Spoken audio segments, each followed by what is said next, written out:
Hi Taurus, and welcome to your weekly love tarot messages. We're going to take a look and see what the cards predict for you in terms of love and romance. These are going to be general messages, so please just keep that in mind. If you are after a personal tarot reading with myself, please feel free to reach out and inquire. I will list my email address just below the video here where the show more section is. Otherwise, this reading here is intended for Taurus, Ascendant, Sun, Moon, Venus, Rising, and those of you that are cross-watching as well.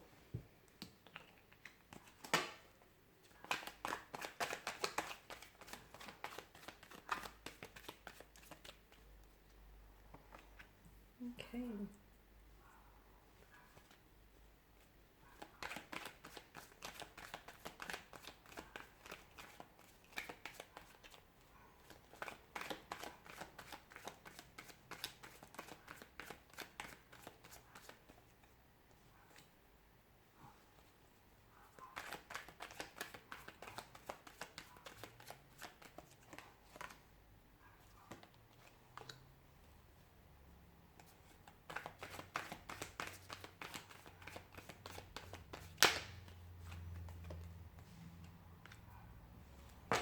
Bottom of the deck, you have the Two of Wands. So, Taurus, I feel like there needs to be a special, an important decision that needs to be made here in relation to love connection, or in relation to the future of this connection here. Okay. Both the decisions I feel like have pros and cons, and either choice or decision that you'll end up committing to, just be mindful that you're also committing to the ramifications of that decision here. The Six of Swords below the Two of Wands here.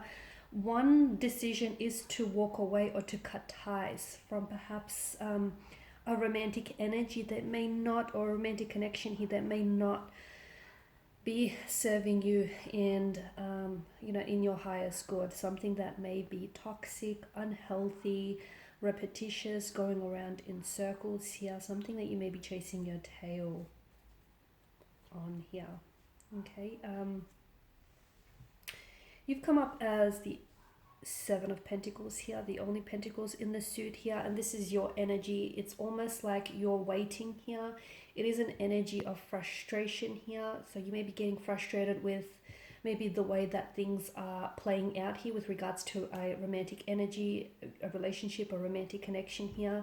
Some of you, I feel like maybe you're waiting for communication, maybe you're waiting for someone to make a move, for someone to change their behavior, okay, change their attitude, their behavior, change the things that they say or do here. I feel like some of you are truly invested into this person and into this connection here, which is why I guess walking away from this connection hasn't been easy. If it was such an easy choice and such an easy decision, I'm sure that by now you would have made that. So Seven of Pentacles, you're definitely, it's this sense of you've invested so much of yourself and so much of your time and your energy into someone or something, and definitely you're not seeing the results here. Okay. You're not seeing the results. Maybe this person here is they're filling you up with empty promises. They'll say that they change, or they'll say that they leave a third party for you. They'll say that they'll become a better person and they'll work on themselves, or they'll kick this addiction to the curb, or they'll improve on their behavior. So, and here you are, you're sticking it out and you're waiting for that time when suddenly everything will change here. The problem with waiting is that for some people or some things, you could possibly end up waiting forever, which is why it may be good to give yourself a time frame or a timeline, okay? A bit of an expiration date for whomever or whatever it is that you're waiting for, because I can see that this is unhealthy, and I can see that the longer that you stay in this type of a connection, it's draining you of your energy.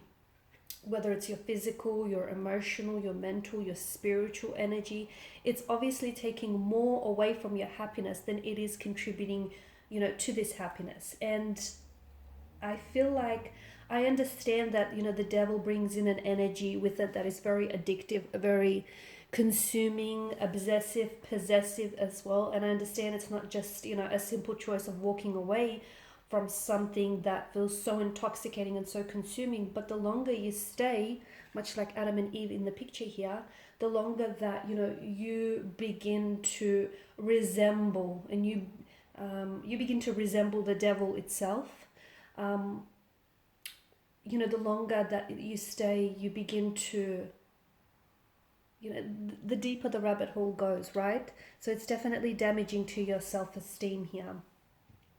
I can see that there's a lot of fears, anxieties, and insecurities in this reading, okay? And maybe that's what's keeping you trapped, because both the cards to the side of the Seven of Pentacles to me indicates that someone feels like they have no clear way out.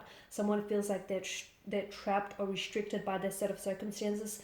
Someone, unfortunately, is allowing for maybe their insecurities, their flaws, their fears, their anxieties here to dictate their action, okay? And what's it doing is it's keeping them paralyzed, it's keeping them immobilized, because they're scared to make a move. They're scared to, you know, they know that, whether it's you or your energy here, they know that, you know, they have addictions to cut, to dismiss. They know that, you know, they have to improve themselves, they have to do some inner work, they have to do some healing here, they have to confront some pain, some insecurities, okay? But this person is not ready. They're not ready to do it. So they may acknowledge it, okay? They may not necessarily be in denial about it, and I guess that's a good thing. But I feel like they're either too far gone, they're like in too deep here, or they just feel so helpless, okay? They just feel so helpless that they're allowing themselves to be consumed, you know? It's also a feeling of victimization as well. This person feels like things are happening to them rather than for them. Some of you, you may be in a third-party situation. You may be having a love affair here with someone who's already married or who's already committed. And despite you knowing that, you know, it's not the right thing to do, you can't pull away from this person. You know, you're drunk on their love, you're intoxicated, or, you know, vice versa here. I don't see anyone dropping the third party. I don't see, because I just feel like, whether it's your energy or this person's energy, I just feel like they're immobilized here. I don't see any actions being taken, any big moves being made here, purely because this person is scared, okay? They're scared of, you know, stepping away from the life that they built up, even if their current set of circumstances aren't very comfortable and aren't very healthy. It's what they know. Even if it's painful or toxic, you know, those elements of pain and toxicity are essentially a sense of normality. Maybe this is someone who grew up in such an environment, but where pain, toxicity, you know, abuse, emotional, physical, or mental, was always present. And to them, it's just sort of been embedded here, okay? They're sort of just being conditioned to accept that as a sense of normalcy. So this is the other reason why I feel like someone here is having such a hard time moving away from something which clearly needs to be, you know, broken. It's a sense of powerless, it's a sense of imprisonment. I feel like making a decision, okay, making a decision that is going to align with your highest good, that is going to put you in a much more healthier and happier place, is going to be probably one of the best things, if not the best things you'll ever do, okay? It's what's going to, I feel like what will really get you some forward momentum and some progress here is making that decision, committing to a decision and moving forward here, okay? Then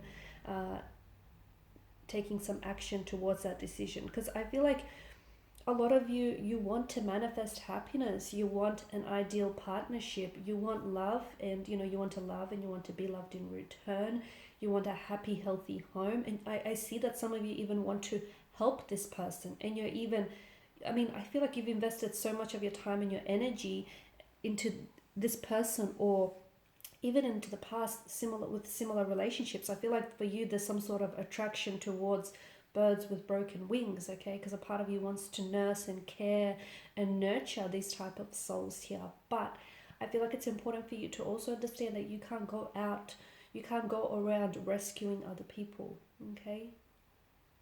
As much as, you know, that would be ideal, sometimes people don't know that they need to be rescued. okay?